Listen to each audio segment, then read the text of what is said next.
সিয়াখালা বাজার থেকে আমরা 26 বাস ধরলাম। 26 বাস ধরে আমরা যাব ডানকুনি।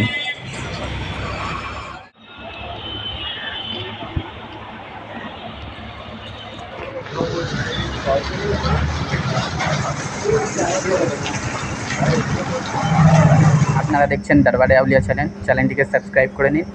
আজ যাচ্ছি ঘটিয়া শরীফ। আমি যখন প্রথম চ্যানেল খুলি, দরবারে আউলিয়া চ্যানেলটি যখন আমি প্রথম খুলি, তো আমার প্রথম ভিডিওই ছিল দাদাপীরের মসজিদ ফুরফুরা শরীফে নিয়ে গেছিলাম, সাইকেল করে গিয়েছিলাম। হয়তো দ্বিতীয় ভিডিও না তৃতীয় ভিডিও আমি মনে হয় ঘটিয়া শরীফ গিয়েছিলাম। তো আমি নতুন চ্যানেল খোলার পর যখন ঘটিয়া শরীফ যাই, তার 1 মাসের ভেতরে আমার 97K ভিউ চলে আসে। 97,000 মানুষ আমার ওই ভিডিওটি দেখে, আমাকে ফলো করে, সাবস্ক্রাইব করে। মানে খুব আমার চ্যানেলটা যে বড় হয়েছিল ওই ঘটিয়া শরীফের ভিডিওটা থেকে। তো 2 বছর পর আবার সেই জায়গায় যাচ্ছি, ঘটিয়া শরীফে, গাজী বাবা রহমতুল্লাহের মাজার শরীফে। তো আপনারা ভিডিওটি শেষ পর্যন্ত দেখুন। 2 বছর আগে যা দেখেছেন, এখন 2 বছর পর যাচ্ছি, কীরকম আছে আপনাদেরকে দেখাবো। ভিডিওটি শেষ পর্যন্ত দেখুন আর সকলকে শেয়ার করুন। আপনারা সাপোর্ট করুন, দেখতে থাকুন দরবারে আউলিয়া চ্যানেল। আমরা এইমাত্র শিয়ালদা স্টেশনে আসলাম। এবার শিয়ালদা থেকে আমরা এখানে ক্যানিংয়ের লোকাল ধরবো। ক্যানিংয়ের ট্রেন ধরে আমরা 24 পরগনা ঘটিয়া শরীফে যাবো, গাজী বাবার মাজার। ভিডিও স্টেট করে আবার একটু ওই ঝাঁঝি ঝাঁঝি হয়ে আবার একটু ময়লা মতো হয়ে গেছে, আবার পরিষ্কার হবে।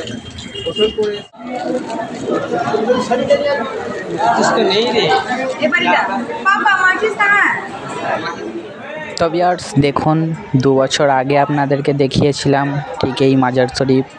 আজ 2 বছর পর আবার চলে আসলাম এই মহান আল্লাহর ওলি হজরত গাজী বাবা রহমতুল্লাহের মাজার শরীফে। হজরত গাজী বাবা রহমতুল্লাহে, আমরা জানি উনি হজরত খাজা মঈনুদ্দিন চিশতি আজমেরি রহমতুল্লাহের বন্ধু, আমরা এটা শুনে এসেছি।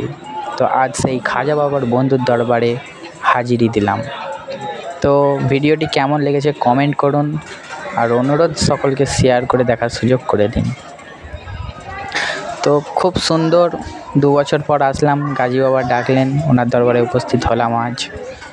আল্লাহ কোরআনে বলছেন যে আমার অলি বান্দারা জিন্দা, তাদেরকে মৃত বলো না। তাই আমরা জিন্দা ওলির দরবারে আজ আসলাম।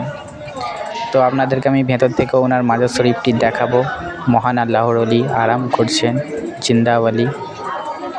হজরত জালালউদ্দিন রুমি রহমতুল্লাহের একটি বাণী আপনাদেরকে শোনাবো। হজরত জালালউদ্দিন রুমি রহমতুল্লাহে বলেছেন যে কোনো মানুষ যদি জঙ্গলে বসে 1000 বছর ইবাদত করে, আর কোনো মানুষ যদি আল্লাহর অলির দরবারে 1 মিনিট বসে থাকে, তাহলে সে 1000 বছর বসে ইবাদত করার থেকে বহু উত্তম হচ্ছে যে মানুষ 1 মিনিট কোনো অলির সহবতে বসেছিলেন। তো নতুন কিছু আর বলছি না। আপনারা যদি এই মাজার সম্পর্কে জানতে চান, তাহলে আমার প্রথম ভিডিও একদম চ্যানেলে গিয়ে দেখুন, একদম প্রথম ভিডিও গাজী বাবার। ওই ভিডিওটি টোটাল 16 মিনিটের ভিডিও। তার মধ্যে সমস্ত বিস্তারিত ইনার সম্পর্কে সব আছে, প্লাস খাদেম সাহেবও অনেক কিছু বলেছেন এনার সম্পর্কে, এনার জীবনের হিস্ট্রি, ইতিহাস। তো আপনারা যদি জানতে চান তো প্রথম ভিডিওটি গিয়ে দেখুন। তো আমি এই ভিডিওটি ছোটো মতো করে বানালাম আপনাদেরকে শুধু জিয়ারত করানোর জন্যে।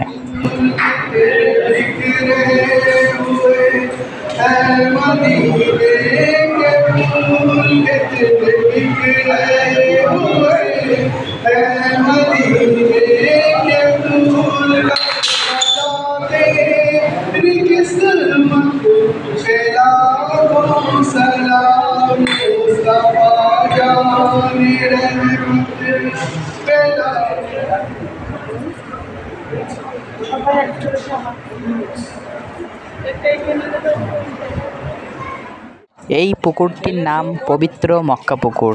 এই নাম হওয়ার একটাই কারণ, এই পুকুরের সাথে গাজী বাবার একটি কারামাত আছে। গাজী বাবা যখন হজে যান, ওখানে একটি আতরের শিশি উনি মক্কার সাগরে ভাসিয়ে দেন। তো সেই আতরের শিশি ঠিক ওখানে ভাসান আর এই পুকুর থেকে ওঠে। তো সে কারণে এই পুকুরের নাম হয়ে যায় মক্কা পুকুর। এই পুকুরে অনেকে মান্যত করে, ফুলও ভাসায় অনেকে। আপনারা যদি আসেন এই হোটেলে খাবেন, আমরা এই হোটেলে খাওয়া দাওয়া করলাম, খুবই ভালো রান্না। তো ভিউয়ার্স আমরা এবার বাড়ি ফিরছি, ঠিক যেমন করে এসেছি তেমন করেই যাব, খালি একটু চেঞ্জ হচ্ছে। আমরা বাসে করে এসেছিলাম, এবারে আমরা ডানকুনি থেকে আর বাস চাপবো না, সিধে শিয়ালদা থেকে ডানকুনি নেমে বারুইপাড়া ট্রেন ধরে বারুইপাড়া হয়ে চলে যাব।